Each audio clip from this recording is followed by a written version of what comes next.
Soul Bossa Nova, and it's the theme music for Free Speech Fridays, which we've moved up a bit because I've got to get on a plane to Auckland and I'll miss it if I don't get away around 8:30. So that's why we're having it early. And joining me, two of my favourite people to talk to, and they talk to us on other issues besides Free Speech Friday. First, the ladies first, Juliet Moses. She talks often on matters pertaining to the Jewish community. Juliet, you're also a lawyer, though. You have a life outside that, don't you? I do. I try to. I haven't had that much of one recently. And by the way, as you sent me a text the other day, said that was my son who came up and talked to you in the street. That was yesterday, or... Yes. Fine-looking young man. What does he do? He's just finished his second year of engineering at university. All right. Good on him. Good on him. It was nice to meet him, and thank you for telling me it was him. And also joining us, a man who's gone all commie on road user charges, or on congestion charges, but that's all right. We'll forgive him. He's one of the voices of reason on the Auckland Council, former Cabinet Minister Maurice Williamson. Maurice, as we welcome you, I want to say condolences of everyone at the platform here for the recent loss of your mum, and I know you were very, very close to her. Yeah, look, thanks, Sean, and good morning, Juliet. She was 11 days short of 101. She'd had her card from King Charles and Queen Camilla. She lived at home in her own house in Matamata and used to go out and take the pruning shears to clip her roses. But in the last few months, she just really deteriorated, and I'm the only child. So I spent the last 2 weeks sort of by her side at Waikato. She kept pleading with me to let her go, which was the hardest bit of it all, because she kept staring at me and saying, "You promised you'd never let this happen to me."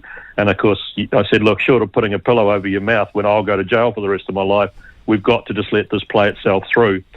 If we'd signed the papers that David Seymour's bill had allowed, I would have definitely asked the doctors to consider letting her go. And that was her wish. That's what she would have preferred, Maurice. She would absolutely. She wanted it. She was screaming out for it. She was pleading for it. But we hadn't done the papers when she was under no duress and all of the other conditions. But I tell you, I've already put my order in for the papers to get them, and I'm going to sign them right up.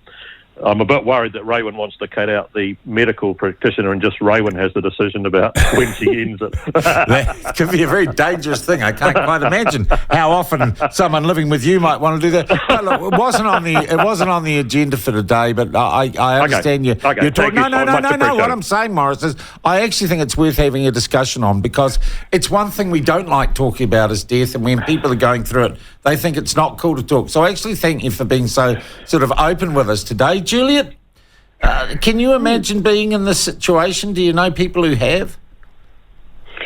Yes, absolutely. And in my line of work, not to give myself a little plug, but I'm sort of a private client lawyer, so I work in the area of succession planning, basically. So we deal all the time with, people doing their wills and making what's called advance directives, which is sort of where people set out their wishes as to what might happen if, for example, they end up in a vegetative state. Deal with this stuff all the time in my work capacity, and yes, of course, personally as well, I've come across those issues. Yeah. All right. Well, I don't know.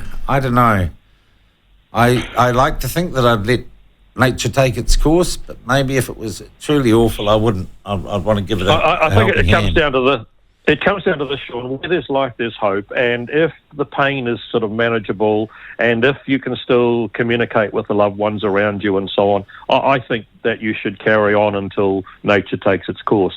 But if you're in abject agony, they kept lifting the morphine, it still wasn't working. She was hallucinating badly. She was asking me to get sheep out of the room all the time because the sheep were she'd grown up on a sheep farm. I must admit, my dad's passing was not, as he said, one of the last cognitive things he said, it isn't a battle with cancer, it's a friggin' massacre.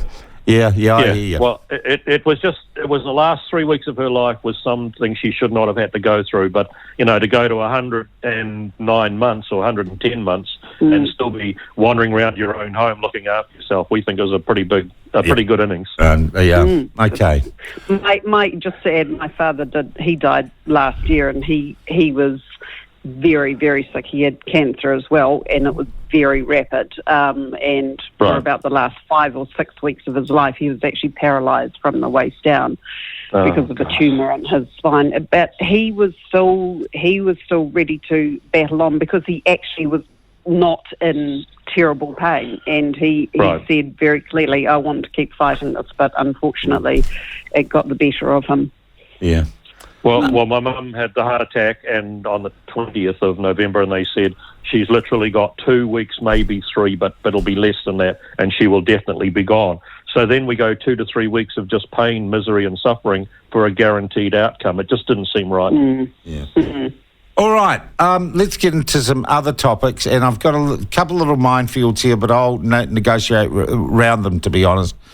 I want to start, Julie, it's one of the reasons I wanted you on today. I was, to be frank, appalled that the Post newspaper, the last remaining, there's the press isn't there in Christchurch, but the Post newspaper, used to be the Dominion, used to be the Evening Post, then the Don Post, published an advertisement advertising a rally in support of Palestine, which I think is short-term, that's shorthand for against Israel, at Parliament, organised by John Minto. And in it they claimed that Israel was committing genocide and ethnic cleansing. And the people at Stuff who decide what can go in the paper is by advertising, who won't let Julian Batchelor or Stop Co-Governance advertise, won't let Family First advertise. They didn't bat an eyelid, and they wouldn't talk to us about that decision. As a member of the Jewish community, how did it make you feel? How does it make the Jewish community feel when they see an ad like that and a news organisation or a media organisation not batting an eyelid about someone making those claims? Yeah, I mean, it's pretty disturbing. To be honest, for the last couple of months, our bar seems to be lowered and lowered. So what might have shocked us once upon a time is less shocking at this point, which is in itself disturbing because it shows how things get normalised over time. I think, there's two things. Firstly, the claims that were made as fact in that ad. Secondly, as you highlight, the double standards of that organisation who claims... I must admit, I'm personally far more worried about the anti-Semitism than the hypocrisy.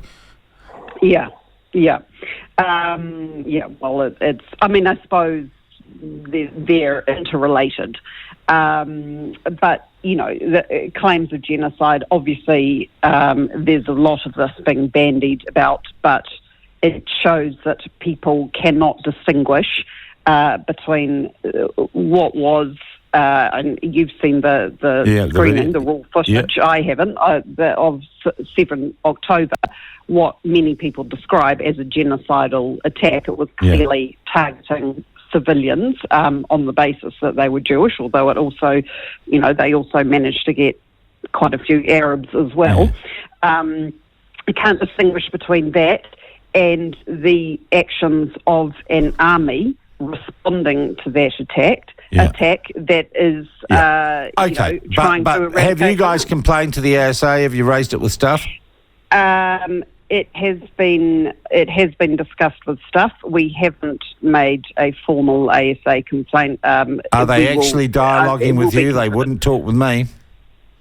There was a discussion with a member of the Jewish Council yesterday, not me. Okay, and there may be something to report on that? I don't know exactly. I think the meeting went okay, is about all I know at this Maurice, stage. what do you think about this issue and the broader issue that a conflict half a world away has caused divisions in New Zealand society?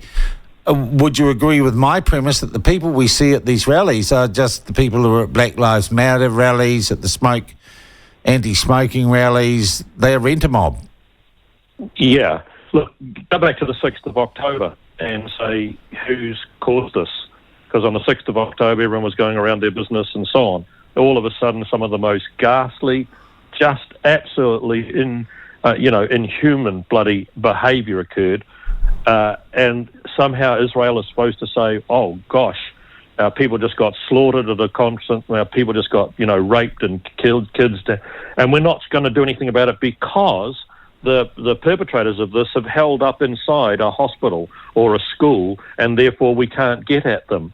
It's just ridiculous. Look, Juliet can correct me on this, but one of the quotes I remember from history, and I think it's from Golda Meir, but it rings in my ears daily, and that is, if Hamas put down its weapons, there would be no war. If Israel put down its weapons, there would be no Israel.